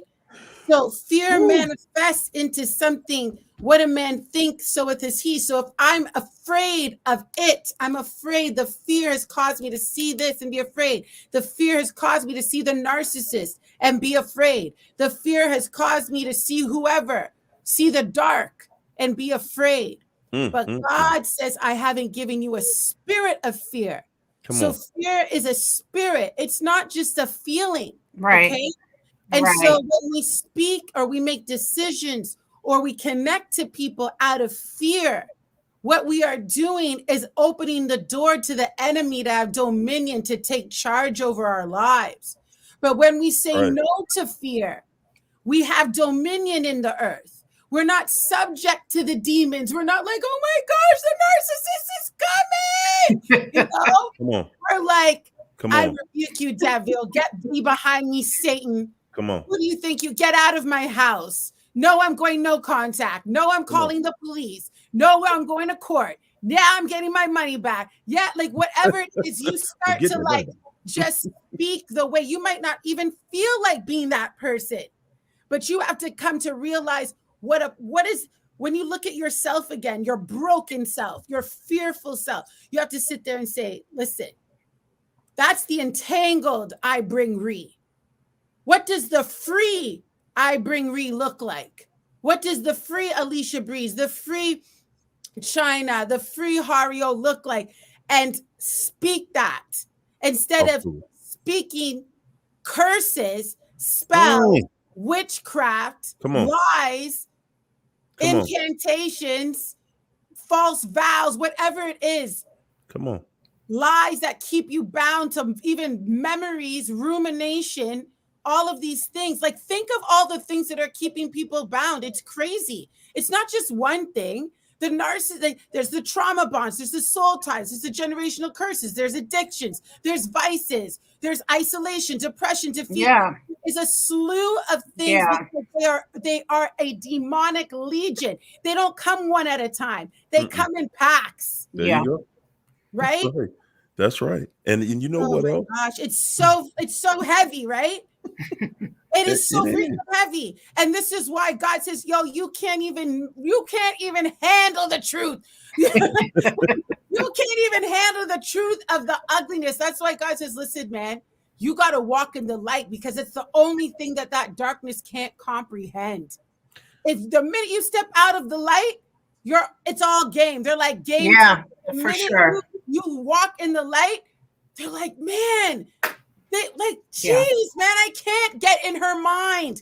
You think they care about your stuff? They want to get in your mind. They want you to speak. They want you to break no contact so that they can get in your mind. The demon can't read your mind. But when you start to speak, like Hario says, when you start to say, I am a loser, I am nothing, I am not good, that's how the devil knows that you're believing the lies. This is why you don't talk around your enemy. You don't talk around the narcissist. When Jesus was being betrayed with Judas with a kiss, he didn't say, Mayday, Mayday, he's a devil. He just took it like a boss, was like, I know who you are. You're betraying me with a kiss. I know exactly who you are. And sometimes we need to learn how to shut our mouths. Come on Hario's channel if you want to talk. And you know what? And when Jesus asked God to remove that cup, he didn't do that in front of his enemies to let them know that he didn't want that to happen. Amen. He knew it was going to happen. Come on. But he didn't speak that in front of his enemies. Preacher. It's even like in the Garden of Gethsemane, right? He wasn't even in front of his disciples. No. They fell asleep, right? And this is the thing. Sometimes God will minister the hardest things to you. It's going to prepare you when you're by yourself. Those nights when you're like, where is everybody? I ain't got nobody. God is trying to prepare you. He needs to bring you into the secret place of the Most High, under the shadow of the Almighty, because he wants to prepare you for the betrayal. I always say it. God isn't just preparing you for greatness, but he's preparing you for betrayal. And that's when the glory comes. That's when the anointing, the miracles, the signs, the wonders, the things that miraculous take place, because not even you can explain it. How could you have been gone through what you've gone through and you're still here, standing, proclaiming the goodness of God, still looking good, still looking fire in your right mind, ministering unto people, telling people about how good life is? You should be dead. We say it all the time. Yeah. For sure. But you made it. But you made it through anyway. You made it through, and guess what? Jesus. You made it through, and now that you made it, that devil looking at you like, whoa, whoa, whoa, whoa. Hold up. Hold up. That's okay. Let's be friends. Let's be friends. Cause I missed you, and I'm gonna get you if you keep talking to me, if you keep dealing with me, if you let me run this game on you again, I'm gonna get you this time. I missed you last time. You went out here and you done slid away, but I got you this time. I wanted to add, Ree is saying, I'm afraid of nightfall. I'm afraid to smile. We learn how to be afraid of stuff as children. Do you know that they actually bend our reality from watching cartoons? When you are by yourself at night, it's almost like, and I'm going to walk y'all through this real quick. Something I went through many years ago that got me to a place where I was never afraid of the dark again. Because I used to, a little boy, I was scared of the dark. But later on in life, whatever, we turned the lights out, everybody started running. But the thing that stopped it was I often wondered, I would say things to myself like, well, and see, we're dealing with subliminal things. You're dealing with wicked spirits out here. So when you're in a place where you're by yourself, like if you're at home by yourself, you hear one little thing creaking. You're like, whoa, what was that? Yep. And you start thinking it's spirits or something. What's going on here? And the reality is, if something is going to get me, then why do we got to wait till it's dark? Right? If it can do whatever it's going to do to me, it can do it any time of the day. Any time of the day. What difference do it make if I see it or not?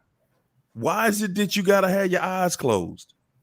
So we can sneak up on you? What it got to sneak up on me for if it's going to overpower me anyway? Think about that. We only, when you really sit down and think about it, you only have fear. Fear itself. That's it. Nothing else is there. How am I going to be physically afraid of a spirit? Like I'm gonna go to sleep and the spirit gonna come get me in my sleep. No, it is not. No, it is not. Because why I gotta wait till I go to sleep if it's gonna get me? If it has power over me, it does not have power over me. And we're taught that it does. This devil has no power. The only thing this devil can do to you is trick you. Right. That's it. The only thing he can do is trick you, make you think that something exists when it does not. You fear, oh man, I'm gotta go to bed. I'm home by myself tonight, and I'm gonna keep the TV on. Why? Because if you keep the TV on, you're really not gonna sleep in peace. When you got other things going on around you, you don't have a peaceful sleep. But once you start to rationalize, this ain't no spirit gotta wait for me to go to sleep to attack me. Why? I had one of those old Mississippi grandmothers where she said, you go to sleep, the Hank gonna get you at night. You ever heard that one? Oh my goodness, no. I ain't never heard Hank in Mississippi. No, y'all way down. Yes, the Hank, no. That was the new one. You just pulled us way down. Way back. The Hank. Yeah. You know what? I want to piggyback off of you. I saw a comment that someone named William Finley wrote. He said the narc wanted to hurt you for no good reason. Please don't take it personal. The devil hates you. Okay, so I agree to disagree on that one because that was a choice. People choose what path they want to take. So you can't say don't take it personal. That person came to a point in their life where they chose whether they wanted to hurt people or not. That's right. So that's right. That's right. They chose. They chose. They chose to. And when they saw people doing something and they had some level of achievement, Yeah. they chose to be jealous. They was the ones looking. They Yeah. were standing right beside you, and they was looking like, Yeah.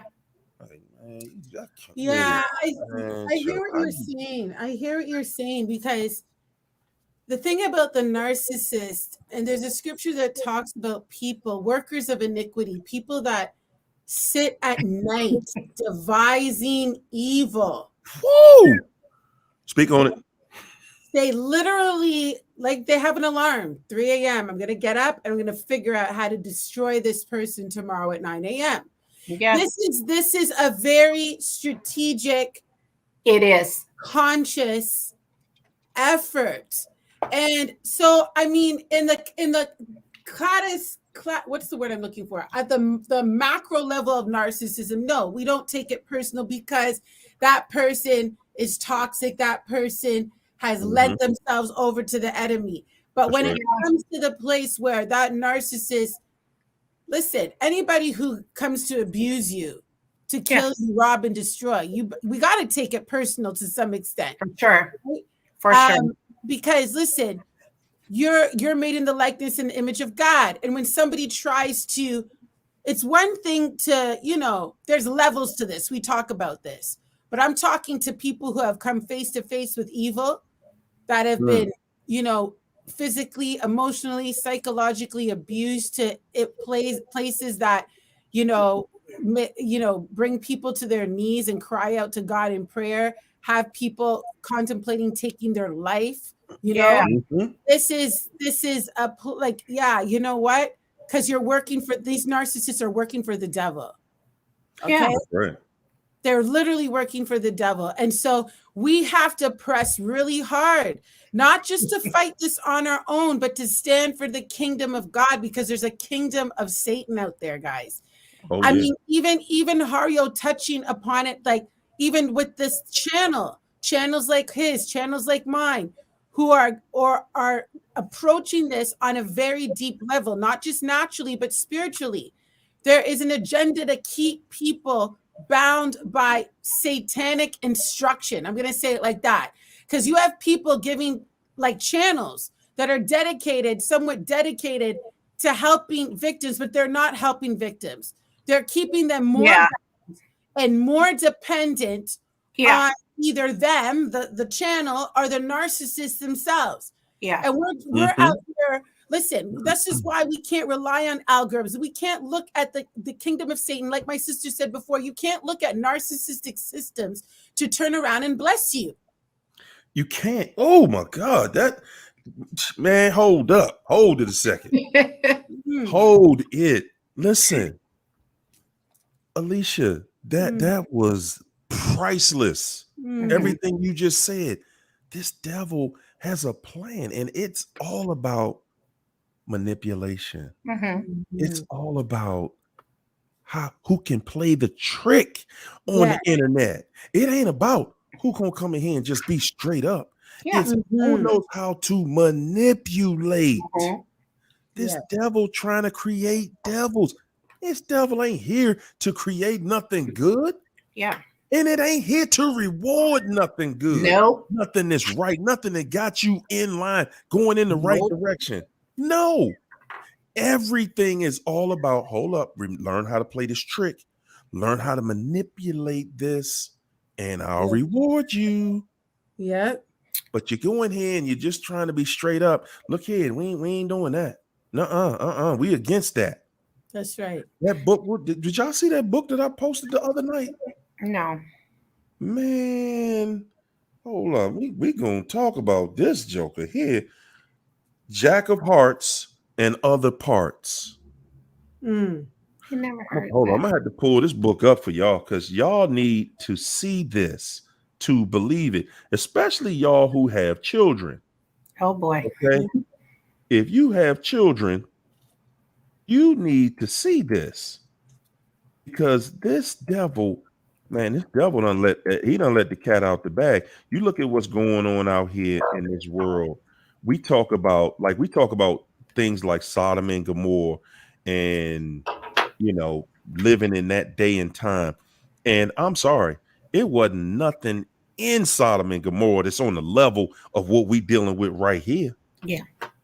It ain't nothing there at all. Here we go.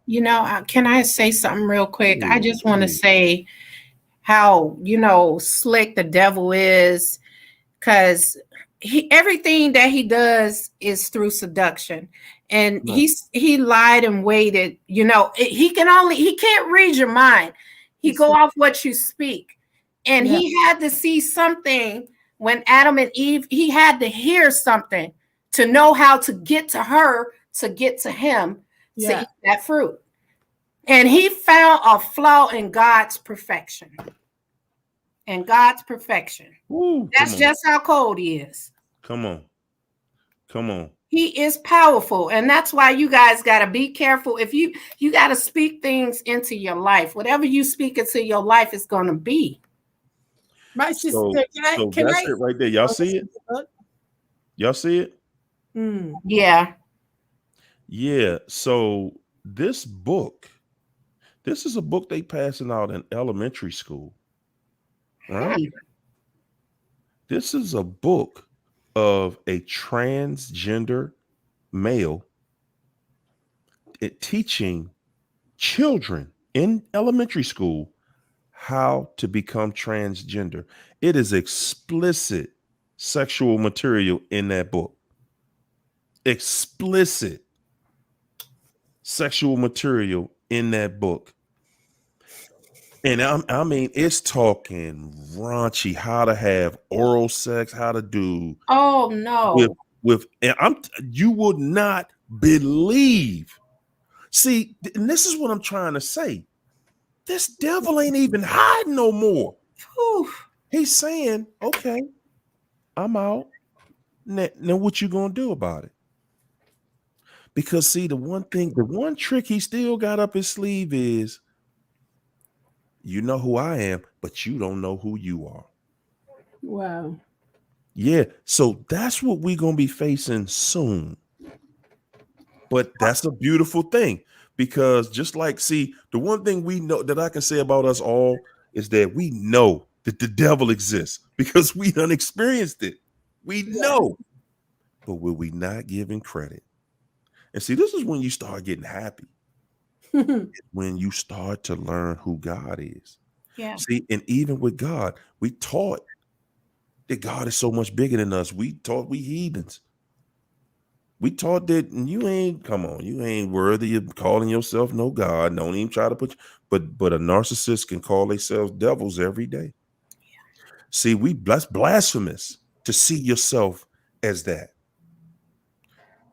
We are in a day and time where everybody's learning. And just like in the Wizard of Oz, at the end, they saw that this whole time, this fool behind this curtain, this little joker behind this curtain got me thinking I need a brain, and this one need courage, and this one need a heart.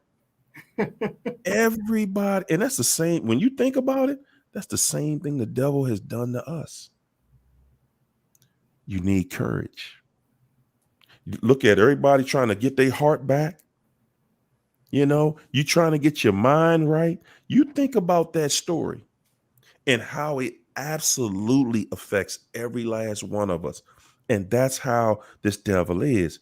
He like to brag about how I'm showing y'all what I'm doing to you in cartoons, in fairy tales. I'm bragging about having power over you and showing you how I got the power over you.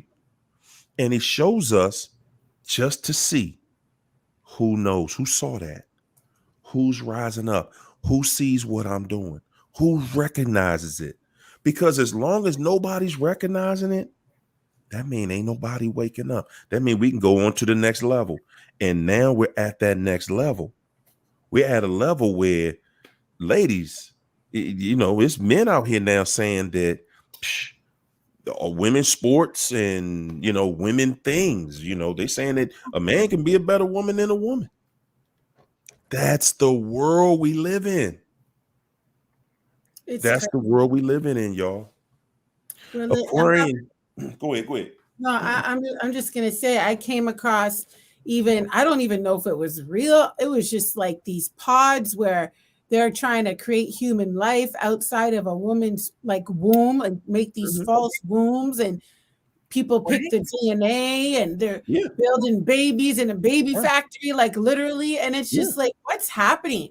You know, talking about the transgender thing, I'm in Canada and there was a case where, you know, a transgender individual, I guess female, I don't know, transgendered person was in a woman's shelter and assaulted the women in the shelter.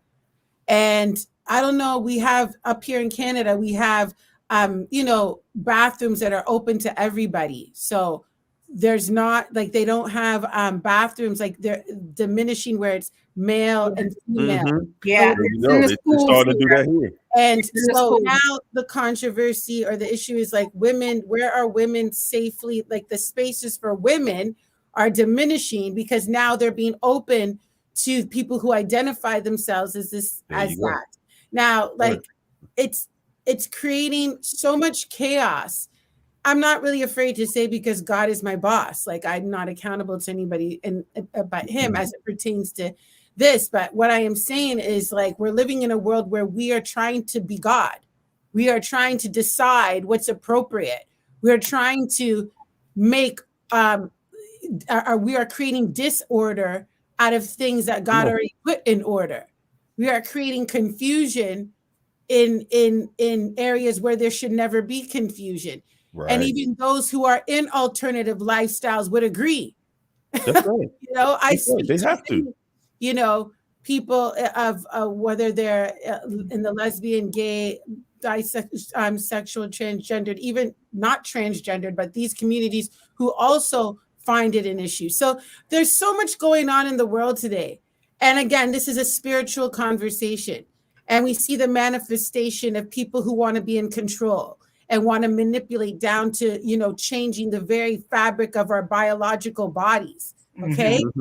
And then trying to brainwash the next generation to accept it and even be partakers of it. So we really have to step it up and be very militant and very loving at the same time, because this is not birthed out of anything but, you know, love, I think, and peace and order. But see, this is the thing. You know, they crossing some major boundaries. See, in this country now, the stuff that we're seeing, that they're saying now that they're trying to pass legislation on children having the right, not receiving a gender at birth anymore. They're saying that they want them to grow up and pick their gender as they grow older. So from the very beginning, it's all about tricking you. And they'll give you an algorithm to reward you to get into that trickery. That's right. And if you speak out against it, oh my goodness, we're gonna do something to you. We're gonna stop your money. We're gonna attack you from every angle. Silence you. And that's why you got so many people that just I can't afford. I'm late on this bill over here now. I can't afford it. I can't afford to stand up for life. For natural life. We want to turn natural life into everybody came out of a factory. Guys, this devil knows his day is over. Yeah. It's over. And we got to stand back and say, wow, so what happened when I was there? Because I was there when this was going on. What did I do? Did I participate in that? Was I back in that? When they attacked my child in the child's school with this perverted pornography. Now, see, if I went into a school, an elementary school, trying to tell your children about sex, y'all think they let me get away with that? If you would have went into elementary school in a dress you wouldn't have got away with that. Right? Oh my Man, oh man. They would have But sent you look, you home. can do that now. I know, right? This guy's doing it now. I know. They're actually in elementary school in drag, teaching them how to become this. Whoa, man, y'all, we're gonna have to do something on that one. And I'm gonna keep on putting fire on that because Yeah. we have another. We think it's bad in our generation right now. Can you imagine what the children are going to be living like in 30 years? What is life going to be like 30 years from Jesus, now, come y'all? back. Come back, Jesus. Woo, good gracious.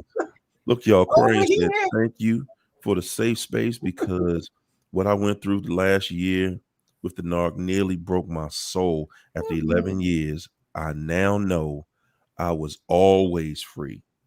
That's a good feeling. That's a good feeling to get out of it. Love I that. bring Reese said, stop trusting God because the narc betrayed me. Said she stopped trusting God. So God got you back now. Can I speak on that? Go ahead, talk to her. You know, I've been in a situation where when I lost my child, I stopped believing in God. And, I kind of, didn't want a relationship with him because of that.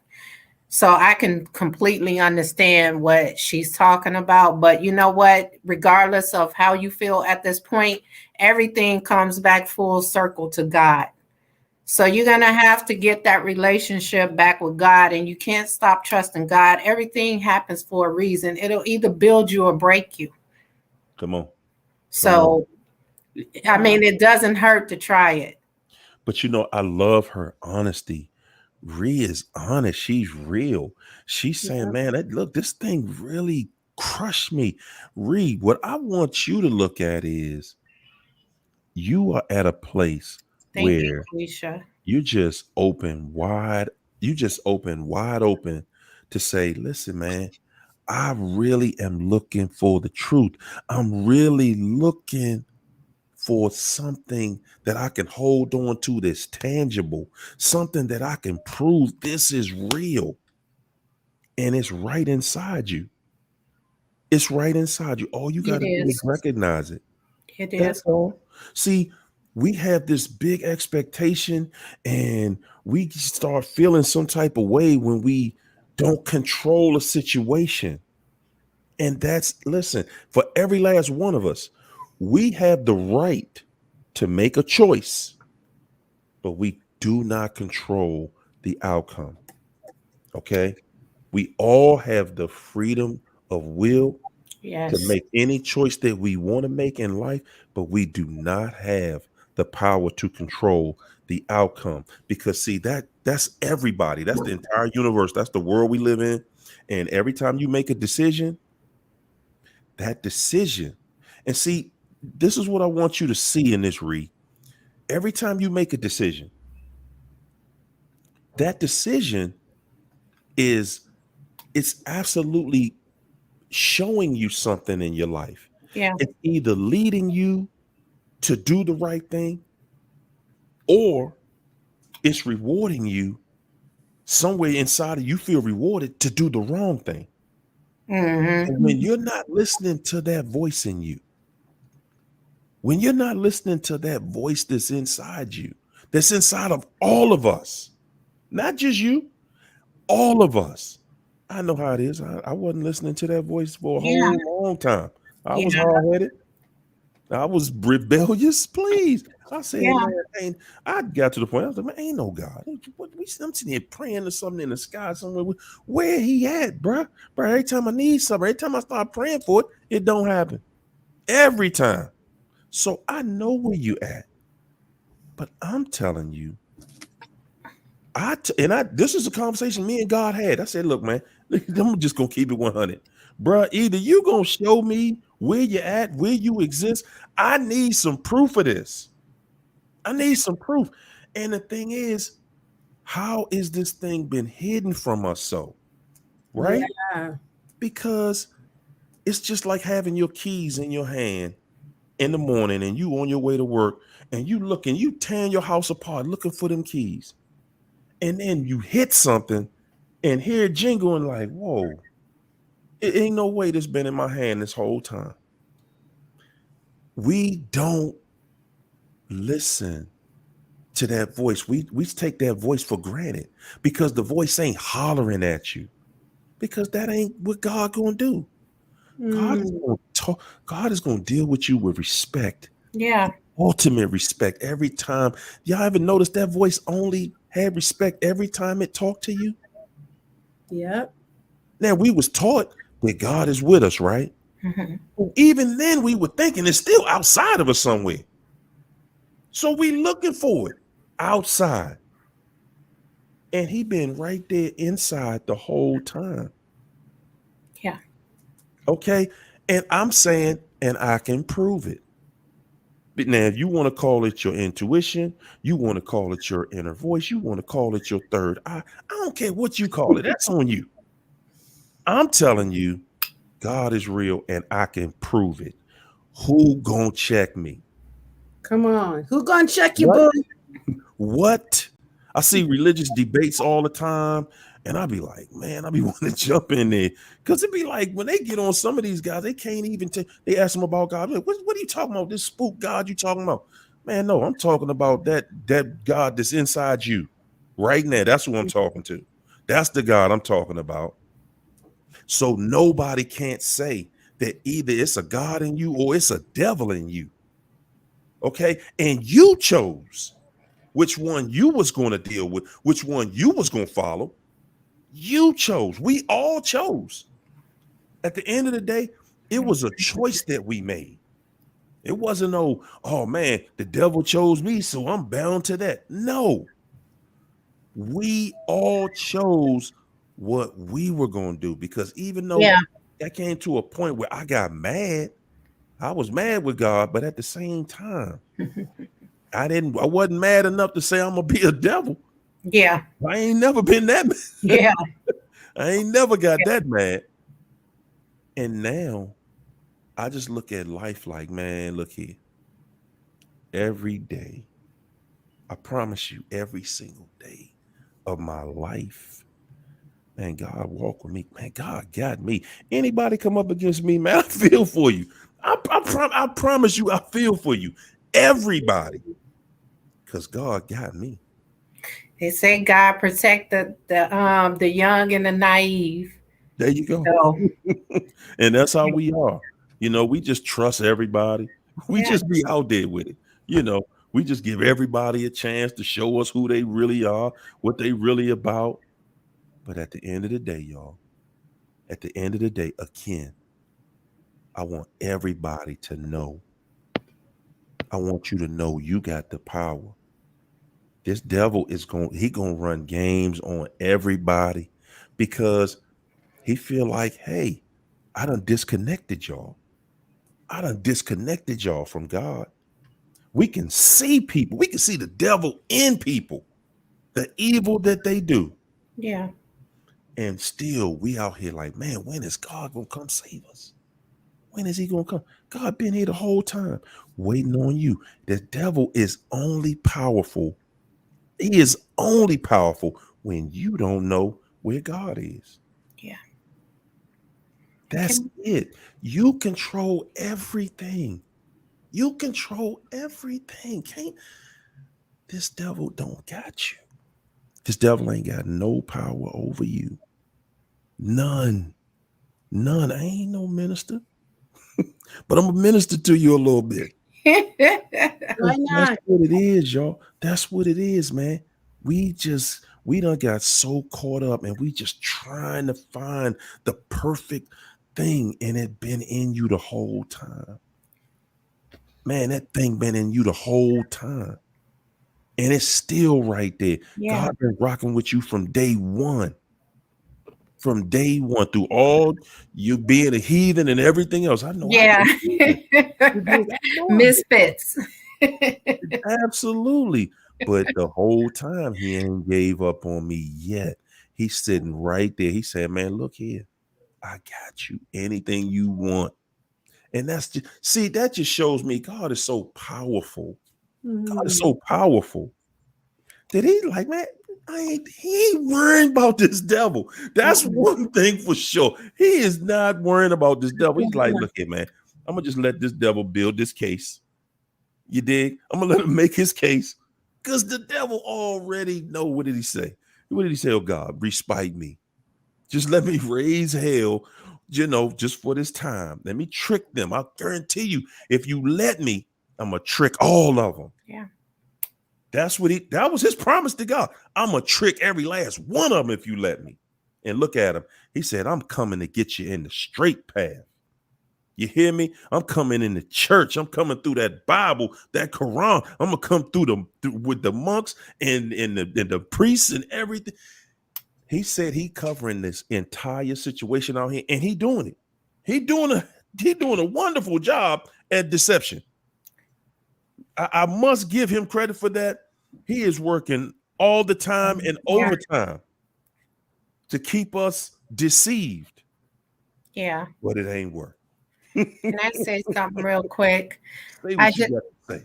I want to say the reason why we think that, the narc thrive and everything they do, it seems that way because they're in their element.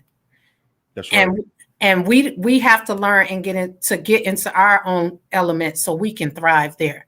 We're never going to thrive in their element because they have the experience and they're going to beat us with it. So we have to go to our own comfort level and learn how to thrive there. That's right. That's real. We do. I mean, and it ain't something that's just that easy to do. Yeah. To get comfortable out here when, again, you're trying to live your life.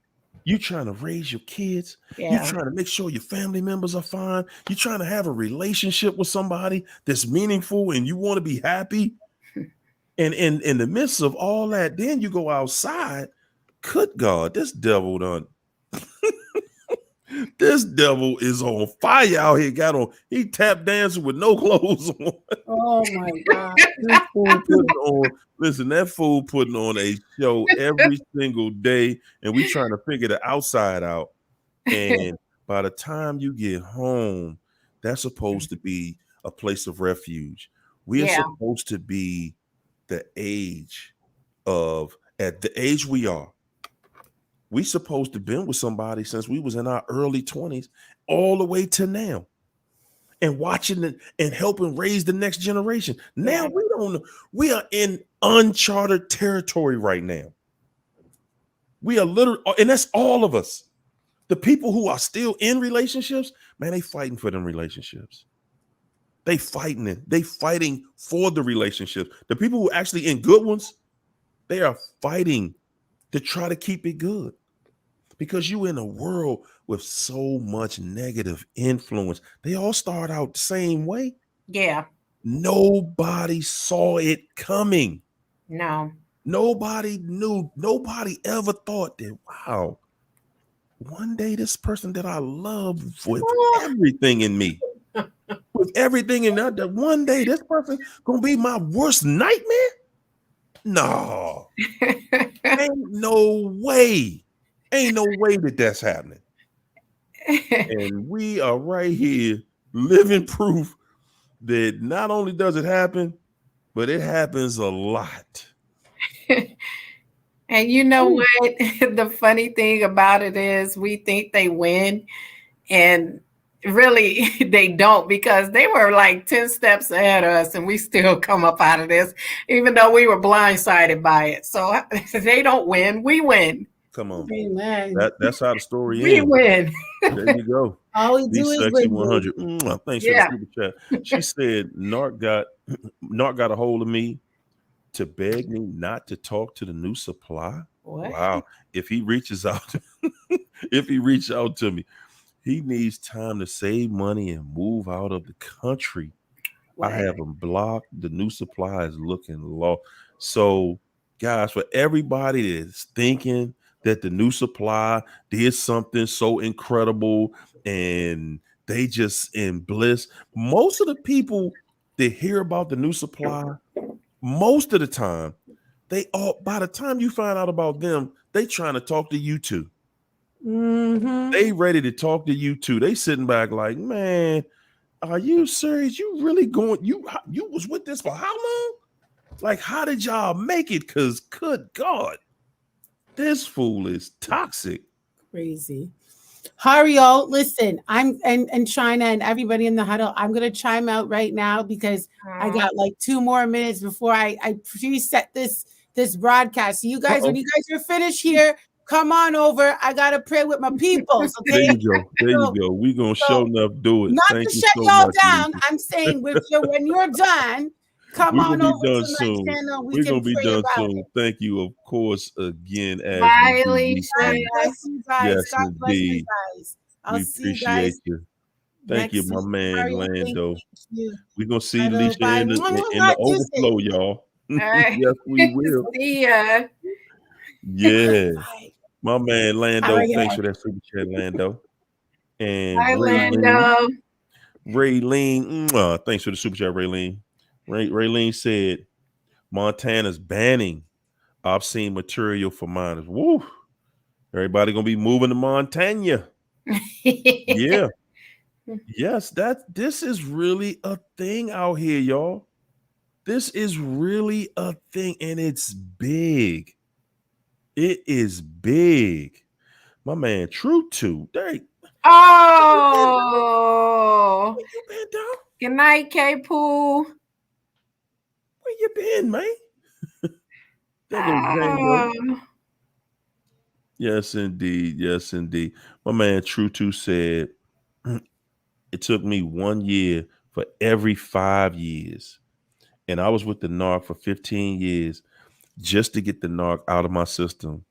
And after that happened, and I became mentally stabilized, I really be my soulmate. I really be my soulmate. True Two says, continue to say, I really met my soulmate after that. I found love in myself, then found love back in God. Then my relationship life blossomed. Y'all hear that, people? Guys, we go out here, usually we trying to grab this person and we just want to link up with somebody. We trying to pull it back together. And at the end of all of it, all we needed the whole time was to reconnect with self. Everybody who's thinking about that relationship, I want to go out here and start something new, and I want to go out here and get in something. And, guys, you can, but if you want something solid, then you got to be something solid. Okay? You got to be solid. Okay, True said the narcs be stalking. Narcs stalked me and found me on Cash App, then begged me to send her some money. Wow. So I waited 2 days and declined. I'm in the union now, buddy. No, we not letting them breathe the same air that we got, man. We not. No. We not, y'all. It is literally time for us to continue to step it up. It really is time for us to keep stepping it up. We're going to keep on stepping it up and keep on pushing to the next level. Yeah. Because we in the right spot. We in the right spot, and we just got a whole lot of encouragement and positivity towards one another. So, hey, y'all, it's been an incredible night. And hey, listen, I want to thank my 2 co-hosts tonight, China. I'm gonna try to convince China to come hang out with us on Fridays, y'all. Man, it ain't nothing like that energy when you can create that true positive energy. Yeah. That's something that you can't make pretend about, y'all. For sure. You cannot do it. We can sit there and pretend to be happy, but you cannot pretend that you feel good energy. Well, you can pretend you feel it, but it ain't real. For sure. It is. So again, I thank y'all. I appreciate you. I want everybody to have a loving good night, everyone. weekend. And hey, y'all, say something to China and thank Miss Breezy. And hey, listen, y'all, for y'all who want to go into the overflow, Miss Breezy about to get it cranked up off the late night. Let me say this before you go, guys. I just want you guys to just give that little kid inside of you a hug. Just give that kid a hug, because that's where the pain is. It's not in the situation, it's in that unhealed child. And just reach and give that child a hug and tell that kid, that 7-year-old you, the things that it needs to hear to heal. That's what I had to work through. I had to heal the little girl in me that was starving for attention and for love and to find herself. And it's not from the relationship, it's from your parents. And I just want you guys to do that. That's a start. There you go. There you go. So many of us deal with that too, that parent situation. I think we're going to talk about that next week for sure. Yeah. We're going to talk about that parent situation for sure, because it's just too many people coming through this chat that continue to talk about like what they went through and how you got to cut some of your parents off sometimes. Yeah. Yeah, you got to do that with parents, family, your children, man, frenemies. Man, yeah, we're going to get into that next week, y'all. Love you all. Yes, indeed. Thanks again. Babby Saint. For having me. Thanks for having me. Hey, I sure appreciate you. You know, don't be stingy. Don't be stingy. You have to come on back now. Babby you know how to get in contact with me. Oh, yeah. I'm going to be sweating you out now. Hey, I'm here. Individuals play, no ends equals no skins. Tell them, Babby. We done with it. Hey, y'all. Good night. Peace. Good night, guys. Train. See y'all on Monday night.